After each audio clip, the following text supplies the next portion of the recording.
नमस्कार साथियों। तो आज है 17 जुलाई 2026। दोस्तों, बात करेंगे इस वीडियो में कुछ इंपॉर्टेंट कंपनी की शेयर्स के ऊपर। कुछ इंपॉर्टेंट अपडेट्स है, कुछ इंपॉर्टेंट न्यूज है, तो चलिए एक करके कवर करते हैं। अच्छा, सबसे पहले हम बात करेंगे एक स्मॉल कैप केमिकल सेक्टर की कंपनी। इसका नाम है Pondy oxide and chemical limited. वैसे दोस्तों, पिछले 4 साल से केमिकल सेक्टर की उतना बढ़िया टाइम नहीं चल रहा, बट ये जो कंपनी है ना, ये काफी एक्सेप्शन है। अच्छा, पहले आप देखिए मुद्दा क्या है। मुद्दा ये है कि कंपनी स्टॉक स्प्लिट की अनाउंसमेंट किया था, कुछ टाइम पहले की बात है। स्टॉक स्प्लिट किया था कंपनी, जो आज इसकी 5 रुपए की फेस वैल्यू है, उसको कंपनी कन्वर्ट करेगा 2 रुपए में, और जिसका एक डेट देखते देखते नजदीक पहुंच चुका है। मतलब अगले मंगलवार, अगले हफ्ता मंगलवार के दिन। सो आप अगर सोमवार या तो उसके पहले खरीद लिया तो आप एलिजिबल बन जाएंगे इस रेशियो में स्टॉक स्प्लिट पाने के लिए। अच्छा, यहाँ पे कितने रेशियो में आपको मिलेगा? मान लीजिए कि कोई भी एलिजिबल शेयर होल्डर के पास इस कंपनी की 2 शेयर है। कितना? 2 शेयर है, ठीक है। तो 2 हो जाएगा आपका 5। मान लीजिए कि फॉर एग्जाम्पल आपके पास 4 शेयर है, तो कितना हो जाएगा? 10 हो जाएगा, ठीक है। अच्छा, फॉर एग्जाम्पल आपके पास मान लीजिए कि 10 शेयर है, तो बताइए कितना होगा? यहाँ पे 10 शेयर है और इधर हो गया आपका 5, 25 हो जाएगा। 10 है, 25 हो जाएगा, ठीक है। तो इसी रेशो में आपको मिलेगा। अच्छा, जो आपको मैं अभी कह रहा था कि ये कंपनी थोड़ा एक्सेप्शन है इस वजह से, क्योंकि आप देखिए जितने भी ट्रेडिशनल हमारे केमिकल स्टॉक्स है, Aarti industry, Deepak nitrite, alkyl amines, Balaji amines, mostly आपको नेगेटिव में नजर आएगा, फाइन ऑर्गेनिक वगैरह। बट ये शेयर की अगर हम बात करें, लास्ट 1 साल पे 38% की रिटर्न दिया। 5 साल की बात करें, गिरावट भी हुआ है, स्मॉल कैप तो गिरावट होगा ही, बट 5 सालों पे 750% के आसपास मैसिव रिटर्न दिया। आप पूछेंगे ये एक्सेप्शन क्यों है? क्योंकि कंपनी की परफॉर्मेंस, जहां पे दीपक नाइट्राइट, आरती इंडस्ट्री बीच में लगभग बहुत सारे क्वार्टर, मतलब बहुत सारे क्वार्टर कह सकते हो, पिछले 4 साल से ही तो नीचे नीचे चल रहा है। बट ये कंपनी की परफॉर्मेंस आप देखेंगे, कहीं पे भी कोई नेगेटिव आपको ग्रोथ देखने को नहीं मिलेगा। तो अल्टीमेटली दोस्तों, आपको समझ आएगा कि देखिए सेक्टरल वाइज हो सकता है कि शेयर नीचे है, सेक्टर नीचे है, बट अल्टीमेटली मार्केट में परफॉर्मेंस ही सब कुछ जवाब दे देते हैं। आप अगर बढ़िया काम करोगे, मार्केट उसको रिवॉर्ड दे देगा। क्लियर? और अगर हम लॉन्ग टर्म के रिटर्न्स की बात करें तो देखिए बहुत पुराना लिस्टेड नहीं है, 2023 में लिस्ट हुआ था और तब से लेकर अभी तक बहुत तगड़ा रिटर्न दिया है, बहुत शानदार रिटर्न दिया है। अच्छा, नेक्स्ट दोस्तों हम बात करेंगे Polycab India limited. Actually last day company की रिजल्ट आउट हुआ था। देखिए रिजल्ट ऑनेस्टली कह रहा हूँ बहुत तगड़ा था, बहुत शानदार कंपनी रिजल्ट प्रेजेंट किया। अब आप में से बहुत सारे निवेशक की तरफ से पूछा जा रहा था कि सर तो गिर क्यों गया शेयर 4% के आसपास? अब देखिए यहाँ पे 2 फैक्टर हैं। 2 फैक्टर क्या? सबसे पहली बात दोस्तों, अब ये भी तो देखिए, शेयर जब कुछ टाइम पहले अपना लाइफ टाइम हाई हिट किया था 10,000 के ऊपर जाके, तो ऑब्वियस बात है कि उसका प्रॉफिट बुकिंग होगा। अब गिरावट मतलब क्या? सिर्फ 1,000 रुपए की तो गिरावट हुआ था। अगर आप परसेंटेज वाइज देखेंगे, 12% की गिरावट, 12% की प्रॉफिट बुकिंग दोस्तों कोई बहुत बड़ी प्रॉफिट बुकिंग नहीं है। ये हो सकता है कि आगे और 4-5% गिर जाए, उसके लिए आप प्रिपेयर रहिए। बट ये शेयर दोस्तों, जो लोग उस टाइम पे कह रहा था कि सर कब खरीदूं कब खरीदूं, भाई आपके पास मौका है अभी। शेयर अगर आप देखेंगे, ये करेक्शन के पहले ऑलरेडी सिर्फ 2 से 3 महीने के भीतर भीतर 47% रिटर्न दे चुका था, इतना चल चुका था शेयर। तो ऑब्वियसली बात है प्रॉफिट बुकिंग नहीं होगा, वो तो पार्ट ऑफ मार्केट है। जो आपको मैं बार बार कहता हूँ कि गिरावट भी होगा, मतलब प्रॉफिट बुकिंग भी होगा, उसके बाद रिकवर भी होगा। उसके लिए आपके अंदर उतना इनफ पेशेंस होना चाहिए, ठीक है। ये एक फैक्टर हो गया।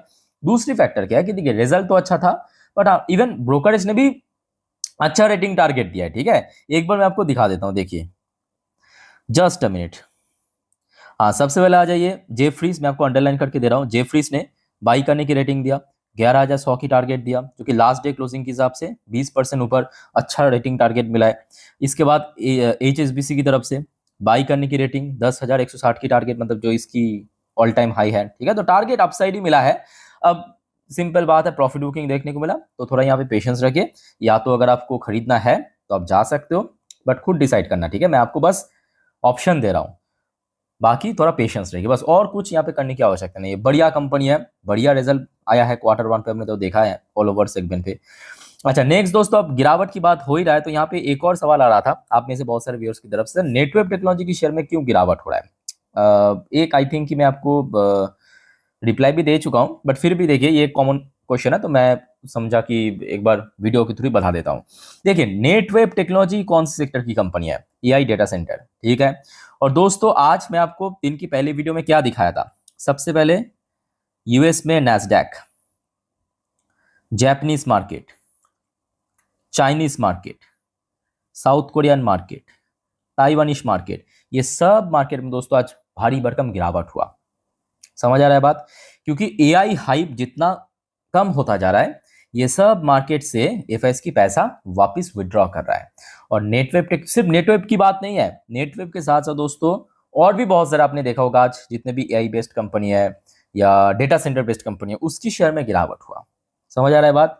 अब आप पूछेंगे सर कब तक गिरेगा, ये तो पिछले लगभग 1 महीने से ही गिर रहा है शेयर। तो बात आपका सही है, पिछले 1 महीने से शेयर लगभग 17% गिर चुका है। तो दोस्तों सेम चीज जो आपको मैं अभी पॉलीकैप के समय भी कहा था कि जब गेन होगा, क्योंकि अगर आप देखेंगे नेटवेब की शेयर पिछले 1 सालों पे 118% आज इतना, मतलब आज 17% गिरा है।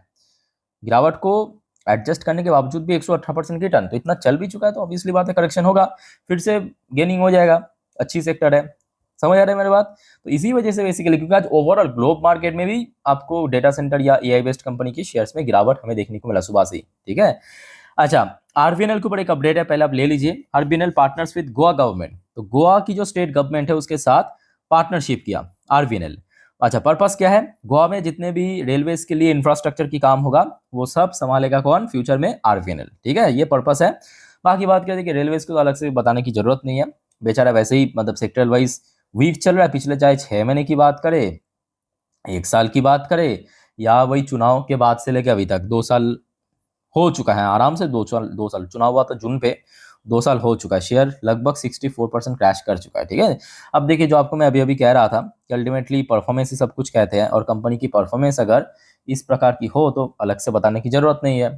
ठीक है। अब देखिए, यहाँ पे पेशेंस रखिए, मैं इसीलिए कह रहा हूँ पेशेंस रखिए क्योंकि सरकारी कंपनी है और सरकार को पता है 2029 में चुनाव है, तो उसके ठीक 1.5-2 साल पहले, मतलब 2027 के एंड तक आप देख लेना, ये सब शेयर आज आपको दिख रहा है कि सब मर रहा है शेयर, ये सब शेयर आरबीएनएल, आईएफसी, सब रेलवे कंपनी एकदम गिर रहा है, मर रहा है, ऐसा हो रहा है, तो सब जिंदा हो जाएगा अचानक। मतलब आपको समझ ही नहीं आया कि भाई क्या हुआ अचानक से, क्यों ऐसा। तो वही बात है कि थोड़ा यहाँ पे टाइम दीजिए। ठीक है। अच्छा, नेक्स्ट दोस्तों, विप्रो की लास्ट डे रिजल्ट आउट हुआ। जैसे आपको मैं लास्ट डे कहा था कि देखिए विप्रो की रिजल्ट इस बार थोड़ा सा फ्लैट रहा, एवरेज टाइप की रिजल्ट रहा, ना खराब ना अच्छा। तो आज देखिए ब्रोकरेज की तरफ से क्या रेटिंग टारगेट मिला है, देख लीजिए थोड़ा सा, जस्ट अ मिनट। सबसे पहले आ जाइए, मैं आपको अंडरलाइन करके देता हूँ। नोमुरा की तरफ से बाई करने की रेटिंग टारगेट 190, जो कि लगभग 7% ऊपर, बहुत लंबा चौड़ा टारगेट नहीं मिला। और नोमुरा के अलावा और कौन ब्रोकरेज ने, अच्छा जेफरीज ने पिक किया, अंडर परफॉर्म, नेगेटिव रेटिंग दिया है, 150 रुपये की टारगेट, जो कि लास्ट डे क्लोजिंग के हिसाब से 16% डाउन साइड। ठीक है। सो जिस वजह से शेयर में आज वीकनेसेस देखने को मिला, जो कि लग भी रहा था कल। बाकी देखते हैं कब तक रिकवर करता है। आईटी सेक्टर है, वैसे भी नॉन एआई कंपनी है, तो शेयर रिकवर भी नहीं कर पा रहे हैं। अच्छा, ये नेक्स्ट हम बात करेंगे आईपीओस के जीएमपी। देखिए, एक्स्ट्रानेट टेक्नोलॉजी 19% की प्रीमियम, बढ़िया आईपीओ है, मतलब मिलन आईपीओ। ठीक है, 19% की प्रीमियम, मतलब अच्छी प्रीमियम चल रहा है। श्री बालाजी माला 27% की प्रीमियम, गल्फ लोलाइट 15% की प्रीमियम, कैलिबार माइनिंग 27% की प्रीमियम। अच्छा, शॉर्टफाइन भारत 6-7% के अराउंड प्रीमियम चल रहा है। मिलवर्क टेक्नोलॉजी 120% की अच्छे प्रीमियम चल रहा है। एसबीआई फंड मैनेजमेंट 16% की डिसेंट प्रीमियम चल रहा है, बड़े कंपनी हिसाब से मैं कह रहा हूँ। एल्पाइन टेक्सवर्ल्ड बहुत ही मिनिमम प्रीमियम, रेस्पॉन्स भी उतना बढ़िया नहीं था, 0.95% की प्रीमियम चल रहा है ग्रे मार्केट में, बाकी ऑलमोस्ट लिस्ट हो चुके। चलो आगे बढ़ते दोस्तों अगले टॉपिक पे, बट जाने से पहले एक छोटा सा रिक्वेस्ट आप सभी को करूंगा। दोस्तों, अगर आपको वीडियो अभी तक अच्छा लगा, इन्फॉर्मेटिव लगा, प्लीज वीडियो को लाइक करना, और प्लीज दोस्तों चैनल को सब्सक्राइब करके जरूर रखिएगा इस प्रकार की जानकारी हमेशा पाने के लिए। और देखिए, आज रात की 10:30 की वीडियो, जिस पर हम नेक्स्ट डे मार्केट प्रेडिक्शन हो, पूरे दिन की बाजार की अपडेट, सब कुछ इकट्ठा करके दे दूंगा, मिस मत करना एक भी अपडेट। ठीक है। मैं देखिए सिंपल, मैं आपको टाइम टू टाइम अपडेट दे दूंगा, सिर्फ आप फॉलो करते जाइए। ठीक है, हर एक वीडियोस को। अच्छा, एचएल के ऊपर दोस्तों बहुत बढ़िया अपडेट है, कंपनी ने डिविडेंड की अनाउंसमेंट कर दिया आज की डेट में, और वैसे भी शेयर आज बहुत ही, मैं कहूंगा बहुत ही एक क्रूशियल लेवल पे, मतलब 4,500 की जस्ट बॉर्डर लाइन पे क्लोजिंग गया। अच्छा, मैं आपको सीधा सीधा ना पीडीएफ ही दिखाता हूँ, ये देखिए, ये पीडीएफ आप देख सकते हो, ये आज कंपनी की तरफ से एक्सचेंज को इन्फॉर्म किया 4:03 पे, मतलब मार्केट क्लोज होने के बाद। अभी तक तो कंपनी की रिजल्ट आउट नहीं हुआ, बट ये कंपनी एक्स्ट्रा डिविडेंड पे कर रहा है, मतलब दे रहा है अपने शेयर होल्डर के लिए। अच्छा, सो कंपनी डिविडेंड जो डिक्लेयर किया, फाइनल डिविडेंड नोट करना, 10 रुपए प्रति शेयर की कंपनी डिविडेंड की अनाउंसमेंट किया है, घोषणा किया। ठीक है। अच्छा, जैसे कि आपको पता ही होगा डिविडेंड हमेशा फेस वैल्यू के ऊपर पे किया जाता है, और एचएल की फेस वैल्यू है कितना शेयर की, 5 रुपए। तो मतलब अपने फेस वैल्यू के ऊपर टोटल 200% की डिविडेंड कंपनी दे रहा है, टोटल 200% की डिविडेंड कंपनी दे रहा है। ठीक है, तो यहाँ पे नोट करना कितना परसेंट डिविडेंड दे रहा है, 200%। कि कैसे, क्योंकि फेस वैल्यू है 5 और फेस वैल्यू के ऊपर पे किया जाता है डिविडेंड, और डिविडेंड दे रहा है 10 रुपए। ठीक है, अच्छा इसका शायद रिकॉर्ड डेट देख लेता हूँ एक बार, ठीक है, मेंशन किया या नहीं किया। शायद रिकॉर्ड डेट मेंशन नहीं किया है, वो बाद में पता चल जाएगा आपको। ठीक है, बाद में एक और नोटिस देगी कंपनी, बता देगा, डोंट वरी, आते ही मैं आपको इन्फॉर्म कर दूंगा। ठीक है, अब देखते हैं सोमवार कैसे इंपैक्ट पड़ता है। बाकी ठीक है, अभी शेयर धीरे धीरे करके रिकवर करा है। अब देखिए मार्केट भी एक, मैं कहूँगा बहुत बड़ी फैक्टर है, क्योंकि मार्केट खुल के रिकवर नहीं हो पा रहा है। आज सडनली हो क्या अलग बात है, बट एचएल इमीडिएटली 4,500 की लेवल इंपॉर्टेंट है, उसके बाद 4,800 और नेक्स्ट तो 5,000, यही मैं कहूँगा अल्टीमेट जो लेवल्स है। अच्छा नेक्स्ट दोस्तों, एक और सवाल आ रहा था कि सर रिलैक्सो फुटवेयर की शेयर में क्यों इतना बम्पर तेजी आज हमें देखने को ना। देखिए सबसे पहली बात क्या है, रिलैक्सो कोई छोटे मोटे कंपनी नहीं है, बड़े लेवल की कंपनी। जो पुराने इन्वेस्टर्स उनको पता है कि ये भाई जाइंट कंपनी, जब ये चलता है, मतलब पता है 2011 में लिस्ट हुआ था, 2011 से लेके 2021 तक शेयर ने कितना परसेंट रिटर्न दिया था, ये देखिए सिर्फ 10 साल पे, जस्ट अ मिनट, हाँ सिर्फ 10 साल पे 10,000%। इमेजिन कर सकते हो आप, 10 साल पे 10,000% की रिटर्न दिया था। शेयर पहुंच गया था अपना लाइफ टाइम हाई 1400, 1,500 की लेवल पे, देखिए 1,500 की रेंज पे। ठीक है, वहां से जब गिरावट हुआ रिसेंटली शायद 200 के रेंज में पहुंच गया। देखिए इसके पीछे एक बहुत बड़ी कारण है, 2022 से जो रशिया और यूक्रेन के बीच वॉर चल रहा है, कंपनी की एक्सपोर्ट डाउन हो गया, कंपनी की जो रॉ मटेरियल है उसका प्राइस बढ़ गया। बट शेयर में क्यों रिसेंटली फिर से गेन हो रहा है, क्योंकि अगर आप देखेंगे शेयर जो मार्च पे लो हिट किया 237, वहां से 84-85% शेयर रिकवर कर चुका है ऑलरेडी। ठीक है, अभी तो पहाड़ समान रिकवर बाकी है। उसके पीछे मेन कारण है कंपनी की Q4 बढ़िया निकल गया। बढ़िया मतलब पहले ऐसा नहीं, एटलीस्ट पहले क्या हो रहा था कि हर एक क्वार्टर खराब ही हो रहा है, वो आदत हो चुका है शेयर होल्डर को देखना। बट लास्ट क्वार्टर सडनली बढ़िया निकल गया, तो अभी कंपनी की Q1 आने वाला है, तो उसके पहले से शेयर एडजस्ट हो रहा है बस। ठीक है, अच्छा वैसे दोस्तों कल याद रखना, कल 18 तारीख सैटरडे, दो बड़े बैंक की रिजल्ट आउट, दो नहीं एक्चुअली 3 बड़े बैंक, एक तो आपके एचडीएफसी बैंक की रिजल्ट आउट होगा, दूसरे आईसीआईसी बैंक की रिजल्ट आउट होगा, और शायद मैं अगर गलत नहीं हो तो कल एक्सिस बैंक का भी रिजल्ट आउट होगा। ठीक है, तो आते ही दे दूंगा। और दोस्तों याद रखना, आज नेक्स्ट वीडियो में मैं रिलायंस इंडस्ट्री की रिजल्ट रिव्यू करूंगा, सो देखना मत भूलना, क्योंकि ये सब आपके मार्केट की सबसे ज्यादा वैल्यूएबल स्टॉक्स है, इंपॉर्टेंस बहुत ज्यादा है। ठीक है, तो नेक्स्ट वीडियो जरूर देखना, और चैनल को सब्सक्राइब करके रखना जरूर अगर आपने अभी तक नहीं किया तो। बाकी वाइंड अप करता हूं वीडियो को, टेक केयर, बाय बाय, जय हिंद।